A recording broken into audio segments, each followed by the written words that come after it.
Magandang araw mga ka-aerial defense, may ibabahagi na naman ako sa inyo. Dahil ngayong araw na ito ay may pag-uusapan tayo tungkol sa depensa, Amerika balak pulbusin ang militar ng Iran, tinanggihan ni US President Donald Trump, ang mga diplomatic efforts ng ilang Middle Eastern mediators upang magsimula ng ceasefire talks sa Iran. Ayon sa report, sa kabila ng paulit-ulit na pagsisikap ng ilang bansa, kabilang ang Oman, upang buksan ang diplomatic channels. They want to negotiate badly. I don't think they're ready. Just on what I'm hearing, they want to negotiate badly, as they should. But I don't think they're ready to do what they have to do. But I think they will be ready at some point. But we're doing very well with respect to that whole situation in Iran. Malinaw umano na hindi interesado ang administrasyon ni Trump sa ceasefire negotiation sa ngayon. Sa halip, nakatuon umano ito sa military pressure upang pahinain ang kapangyarihan ng Iran. Samantala, sinabi rin ng mga source na tinanggihan ng mga opisyal ng Iran ang mga panukalang tigil putukan hanggat hindi tumitigil ang mga airstrike ng Amerika at Israel, at hindi natutugunan ang kanilang hinihinging compensation. Habang tumitindi ang tensyon, patuloy na nananawagan ang mga lider ng iba't ibang bansa ng tigil putukan at mediation. Gayunman, wala pang malinaw na progreso sa lumalawak na labanan. Itinanggi ni Iranian Foreign Minister Abbas Araghchi na humingi sila ng ceasefire.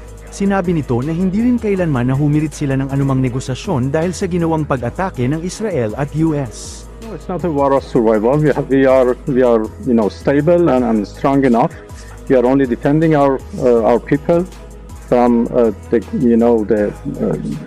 this act of aggression, and we don't see any reason why we should talk with Americans, because we were talking with them when they decided to attack us, and that was for the second time. There is no good experience talking with Americans. We were talking, so why they decided to attack us?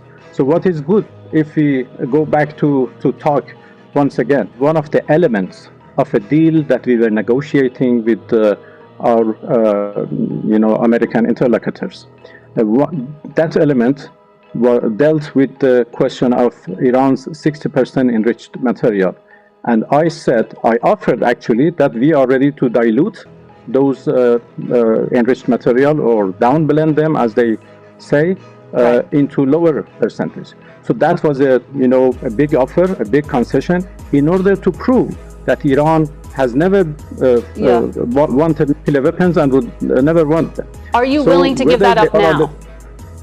Well, there is nothing on the table right now.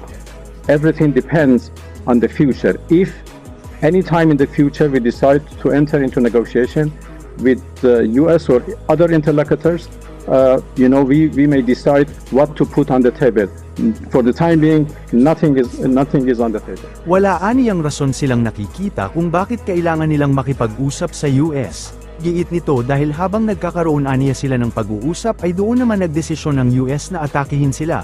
Handa umano nilang ipagtanggol ang sarili mula sa giyerang pinili ni US President Donald Trump. Nanindigan nito na wala nang balak pa ang Iran na buhayin ang kanilang nuclear program. Binomba ng US military ang Kurd Island ng Iran, ayon kay US President Donald Trump. Subalit, hindi aniya tinarget ang oil infrastructure. Inihayag din ni Trump na ganap na napuksa ang bawat military target sa island. Not much. We've taken out their air forces, we've taken out their navy, we've taken out their air defense. There's no air defense whatsoever. We've taken out their leadership times 2 or 3, might be 3, we'll find out soon. But militarily it's been amazing. We attacked Karg Island, and we left just the one little area standing, and the standing part is where they have the pipes, all the oil pipes come in. And we can do that on 5 minutes notice. We have it all locked and loaded and ready to go if we want to do it.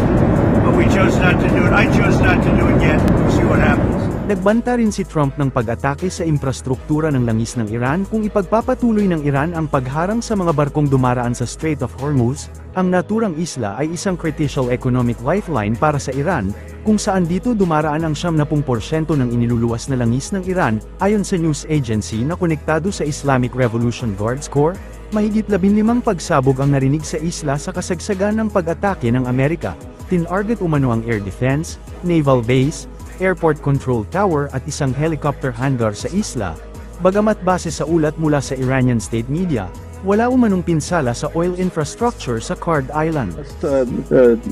Yesterday they attacked our islands using HIMARS artillery rockets, which are low range rockets, and they used the territory of UAE to attack.